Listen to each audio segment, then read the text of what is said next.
ఇంగ్లాండ్తో జరుగుతున్న మూడో test match day 2 చాలా ఇంట్రెస్టింగ్గా సాగింది. మన టీమిండియా కంబ్యాక్ చేసినట్టే చేసింది, బట్ మళ్ళీ పట్టు వదిలేశారు. మెయిన్లీ ఇంగ్లాండ్ టీంను 300 అవుట్ చేసి ఒక గొప్ప అవకాశం మన టీమిండియాకి దక్కింది. బట్ ఎక్స్ట్రాగా 87 రన్స్ సమర్పించుకున్నారు. అండ్ దాని బ్యాటింగ్లో చూసుకుంటే కొంచెం పర్వాలేదు, 3 వికెట్లు కోల్పోయినప్పటికీ మంచిగానే స్కోర్ చేశారు. మెయిల్ ఎక్కడ కూడా క్విక్గా వికెట్లు పడిపోనివ్వలేదు. T2 అయితే మన టీమిండియాకి కొంతవరకు hit miss kind of day. అంటే కొంతవరకు క్లిక్ అయ్యారు, కొంతవరకు ఫెయిల్ అయ్యారు. ఎస్పెషల్లీ డే మొత్తాన్ని మన టీమిండియా డేగా మార్చుకునే అవకాశం వచ్చింది, బట్ దాన్ని గ్రాప్ చేసుకోలేకపోయారు. T2 అయితే ఒక మైల్ స్టోన్తో స్టార్ట్ అయింది. రూట్ ఫస్ట్ బాల్కి 4 కొట్టి తను 100 కంప్లీట్ చేసుకున్నాడు. దీంతో మన టీమిండియా మీద ఎక్కువ 100s కొట్టిన బ్యాట్స్మెన్గా రికార్డును క్రియేట్ చేశాడు. అండ్ ఆల్సో లార్డ్స్ గ్రౌండ్లో 8 సెంచరీలు కొట్టి ఆ విషయంలో కూడా రికార్డును క్రియేట్ చేశాడు. బట్ ఎనివే, ఈ సెంచరీ తర్వాత మొదటి 1 గంట పాటు ఇంగ్లాండ్ టీంకి చెప్పుకోవడానికి ఏమీ లేదు. ఎందుకంటే మన pace ace Jasprit Bumrah mind blowing bowling చేశాడు మరోసారి. ఎస్పెషల్లీ స్టోక్స్ మరియు రూట్ వీళ్ళిద్దరిని అవుట్ చేసిన తర్వాత అవుట్ ఆఫ్ ద వరల్డ్ అని చెప్పుకోవచ్చు. లెఫ్ట్ హ్యాండ్ అయిన బెన్ స్టోక్స్కి బాల్ లోపల తీసుకొచ్చి క్లీన్ బాల్ చేశాడు. అండ్ దెన్ జో రూట్కు చూసుకున్న same kind of delivery, incoming బాలే పడింది. బట్ డిఫరెన్స్ ఏంటంటే ఒకరు లెఫ్ట్ హ్యాండ్ బ్యాట్స్మెన్, ఒకరు right hand batsmen, which means Bumrah వేసిన 2 బాల్స్ 2 డిఫరెంట్ డైరెక్షన్స్లో వెళ్ళాయి.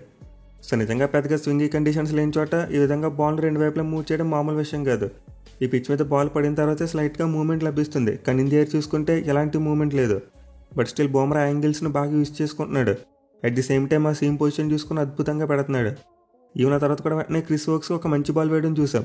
ఇన్ఫాక్ట్ అంత ముందు జో రూట్ వేసిన బాల్ లోపల మూవ్ అయితే క్రిస్ వోక్స్ వేసిన బాల్ కొంతవరకు బయటకు మూవ్ అయింది.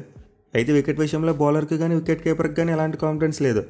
బట్ స్లిప్ కార్టన్ మరియు షార్ట్ కవర్ వీళ్ళంతా సౌండ్ వచ్చిందని చెప్పి గిల్ని కన్విన్స్ చేశారు. అండ్ అతను లాస్ట్ సెకండ్లో రివ్యూ తీసుకున్నాడు. సో రివ్యూ అయితే మన టీమిండియాకి చాలా బాగా కలిసి వచ్చింది. క్రిస్ వోక్స్ గోల్డెన్ ఎక్వట్ అయిపోయాడు. Most important England team day 2 start అయిన తర్వాత 20 రన్స్కి 3 వికెట్స్ కోల్పోయారు. అంటే వాళ్ళ స్కోర్ 271 ఫర్ 7. సో ఈ పాయింట్ ఆఫ్ టైంలో చూసుకుంటే మన టీమిండియాకు ఇంగ్లాండ్ టీంని 300లో అవుట్ చేసేందుకు గొప్ప ఆపర్చునిటీ దొరికింది. ఇన్ఫాక్ట్ జేమీ స్మిత్ బ్యాటింగ్ చేసినప్పుడు సిరాజ్ ఒక ఆపర్చునిటీ కూడా క్రియేట్ చేశాడు. బట్ కేఎల్ రాహుల్ క్యాచ్ను డ్రాప్ చేశాడు. సో ఇదైతే నిజంగా చాలా డిసప్పాయింటెడ్ డ్రాప్ అని చెప్పుకోవాలి. ఎందుకంటే జనరల్గా రాహుల్ చాలా సేఫ్ ఫీల్డర్, ఇలాంటి క్యాచెస్ ఈజీగా తీసుకుంటాడు. బట్ ఈ క్యాచ్ పెట్టే విషయంలో మాత్రం లేట్ అయిపోయాడు. అందులో ఒక బాల్ కూడా చాలా ఫాస్ట్గా వచ్చింది. బట్ ఎన్ని డ్రాప్ క్యాచ్ అయితే మన టీమిండియాకి చాలా కాస్ట్లీగా మారింది. మళ్ళీ జేమీ స్మిత్ మరియు బ్రెడెన్ కార్స్ వీళ్ళిద్దరు కలిసి 8వ వికెట్కు 84 పరుగుల పార్ట్నర్షిప్ యాడ్ చేశారు. అండ్ ఆ పార్ట్నర్షిప్ కూడా చాలా వరకు క్విక్ టైంలో వచ్చింది. ఎస్పెషల్లీ మొదటి సీజన్లో ఇంగ్లాండ్ టీం స్కోరింగ్ రేట్ చూసుకుంటే 4.5 కంటే ఎక్కువ కొట్టారు, విచ్ మీన్స్ వాళ్ళ బ్యాచ్ బాల్ ఫార్మేట్లోకి తిరిగి వచ్చేశారు. అయితే స్టార్టింగ్లో బుమ్రా 3 వికెట్లు తీసిన తర్వాత మనమైతే బాల్ చేంజ్ కాంట్రవర్సీ చూసాం. అంటే సెకండ్ న్యూ బాల్ ఎగ్జాక్ట్గా 63 బాల్స్ అయ్యేసరికి షేప్ అవుట్ అయిపోయింది. దీంతో మన టీమిండియా వాళ్ళ అంపైర్స్ను బాల్ మార్చమని అడిగారు. అండ్ అంపైర్ కూడా మార్చారు. కానీ ఇలా మార్చినప్పుడు నాకు అంపైర్ చేసిన డీలే చాలా చిరాకు వచ్చింది భయ్య. అసలే స్లో ఓవర్ రేట్ నడుస్తుంది. కానీ ఆ థర్డ్ అంపైర్ చూసుకుంటే ఏదో పెళ్లి కూతురు నడుస్తున్నట్టు మెల్లగా నడుచుకొచ్చి మెల్లగా బాక్స్ ఓపెన్ చేసి బాల్ మార్చుతున్నారు. సో దీనివల్ల అయితే చాలా టైం వేస్ట్ అవుతుంది. ఇన్ఫాక్ట్ డే 2లో చూసుకుంటే చాలా పూర్వ ఓవర్ రేట్ చూసాం. అసలు 75 ఓవర్లు కూడా వేయలేదు 2 టీంలు కలిపి. సో ఈ మ్యాచ్లో అయితే అన్నెసెసరీ డీలేస్ ఎక్కువగా జరుగుతున్నాయి. ఎనివే ఆ బాల్ మార్చిన తర్వాత మన టీమిండియా వాళ్ళు అయితే చాలా డిసప్పాయింట్ అయ్యారు. అంటే మరీ 10 ఓవర్స్ కంటే ఎక్కువ వేరంటీర్ ఉన్న బాల్ ఇచ్చేసినట్టుకున్నారు. ఇన్ఫాక్ట్ స్టంబైక్లో సిరాజ్ అన్న మాటలు కూడా రికార్డ్ అయ్యాయి. ఈ బాల్ 10 ఓవర్స్ ఓల్డేనా, సీమ్ లేదు ఏం లేదు, ఇలాంటి బాల్ ఇచ్చారేంటి అని చెప్పి చిరాకు పడ్డాడు. సో మొత్తం మీద బాల్ చేంజ్ అనేది మన టీమిండియాని మెంటల్గా డిస్టర్బ్ చేసింది. అంటే మన వాళ్ళ ఫోకస్ గేమ్ మీద నుంచి షిఫ్ట్ అయిపోయి బాల్ ఇష్యూ మీద పడింది. అండ్ ఎగ్జాక్ట్లీ ఇదే టైంలో మన వాళ్ళ బౌలింగ్ కూడా వెయిట్గా వేయడం మొదలుపెట్టారు. అంటే ఎక్కువగా ఫుల్ లెంత్ వేయడం మొదలుపెట్టారు.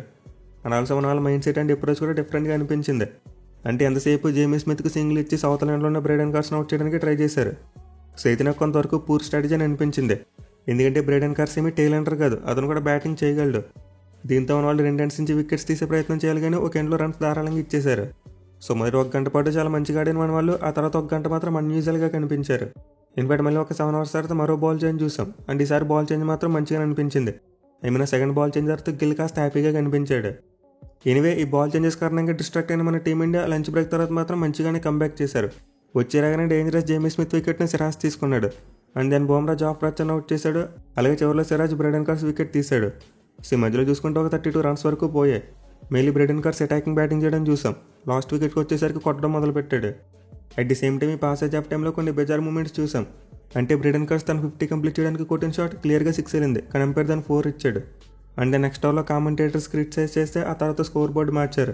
ఆ 4ని 6గా కన్వర్ట్ చేశారు. సో ఈ మ్యాచ్లో అంపైరింగ్ అయితే చాలా బిజ్జేర్గా కనిపించింది. ఈవెన్ మన టీమిండియా బ్యాటింగ్ చేసినప్పుడు కూడా చూసాం. కరుణ్ నాయర్ అవుట్ కాకపోయినా సరే అవుట్ ఇచ్చేశారు. లెగ్ సైడ్ వెళ్ళిన బాల్ తన బ్యాట్ తగలేదు, ప్యాట్స్ తగిలింది, బట్ అంపైర్ అవుట్ ఇచ్చేశారు. కానీ క్రిస్ వోక్స్ వికెట్ విషయంలో మాత్రం నిక్కున్నా సరే అవుట్ అవ్వలేదు. ఎగిరి సరిపోతున్నట్టు చివరిలో ధ్రువ్ జురెల్ కూడా ఒక క్యాచ్ను డ్రాప్ చేశాడు. బ్రెడెన్ కార్స్ ఇచ్చిన క్యాచ్ను పట్టుకోలేదు. సో మొత్తం మీద మన టీమిండియాకి ఇంగ్లాండ్ టీంని చాలా తక్కువ స్కోర్కి ఆల్అౌట్ చేసే అవకాశం వచ్చింది, కానీ మన వాళ్ళు సరిగ్గా యూటిలైజ్ చేసుకోలేదు. 350లో ఆల్అౌట్ చేస్తే బెటర్ అనుకున్నాం, బట్ వాళ్ళ స్కోర్ 387 వరకు వెళ్ళిపోయింది. అండ్ దీనికి ఆబ్వియస్లీ మన టీమిండియా ఫీల్డింగ్ని మరోసారి బ్లేమ్ చేసుకోవాలి. ఎనివే బౌమ్రా అయితే జోఫ్రాకి ఒక బ్యూటిఫుల్ ఇన్కమింగ్ డెలివరీ వేసి 5 ఫర్ కంప్లీట్ చేశాడు. దీంతో కొన్ని రికార్డ్స్ కూడా క్రియేట్ చేశాడు. మెయిల్ ఏబే మ్యాచెస్లో ఎక్కువ 5 ఫర్స్ తీసుకుని ఇండియన్ బౌలర్గా రికార్డ్ని క్రియేట్ చేశాడు. అండ్ ఆల్సో ఇప్పుడు WTC హిస్టరీలో చూసుకుంటే ఎక్కువ 5 ఫర్స్ బౌమ్రా పేరు మీద ఉన్నాయి.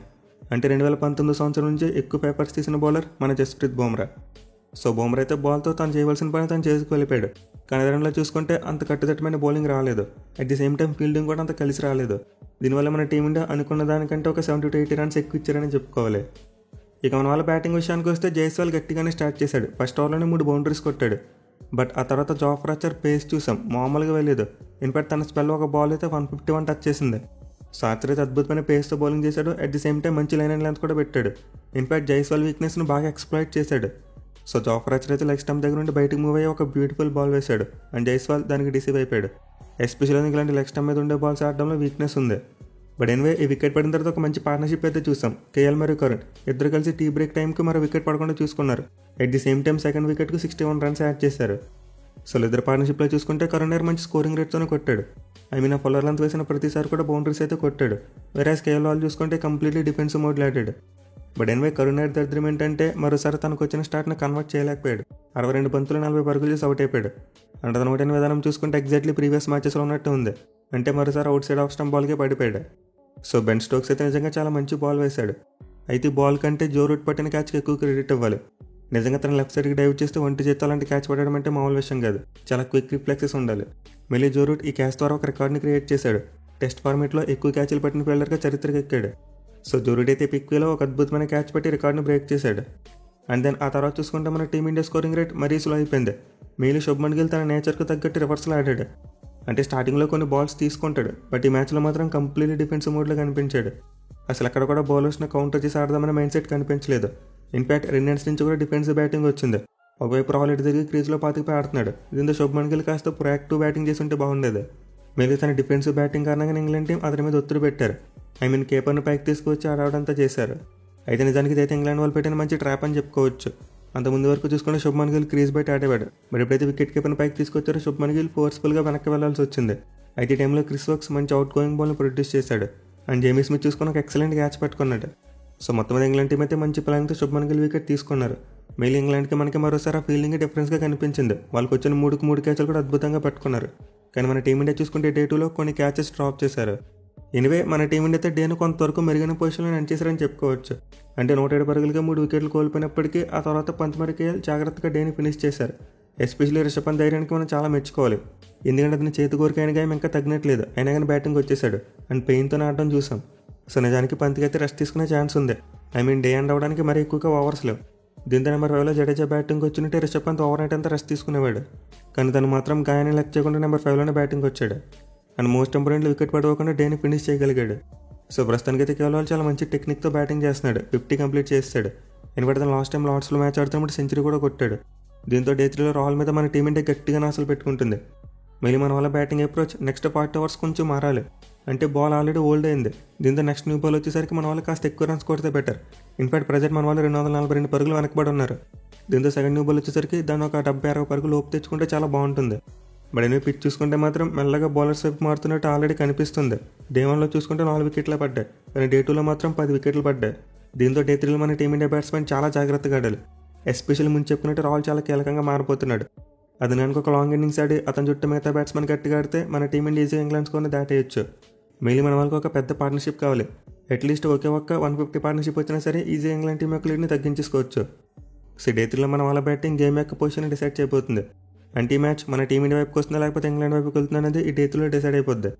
సో ప్రస్తుతానికైతే మ్యాచ్ కొంతవరకు బ్యాలెన్స్లోనే కనిపిస్తుంది. బట్ ఇంగ్లాండ్ టీంకి ఒక 5% ఎక్కువ ఎడ్జ్ ఉంది అంతే. అది కూడా ఎందుకు వచ్చింది, వాళ్ళ లోయర్ ఆర్డర్ బ్యాట్స్మెన్ మంచిగా బ్యాటింగ్ చేశారు కాబట్టి. అదర్వైజ్ ఈ మ్యాచ్ అయితే చాలా వరకు మన టీమిండియా వైపే ఉండేది. చూడాలి మరి మన వాళ్ళు డే 3లో బలంగా కంబ్యాక్ చేసి మ్యాచ్ని చేతిలోకి తీసుకుంటారా లేదా, లేకపోతే ఇంగ్లాండ్ వాళ్ళు ఏమైనా డామినేట్ చేస్తారనేది.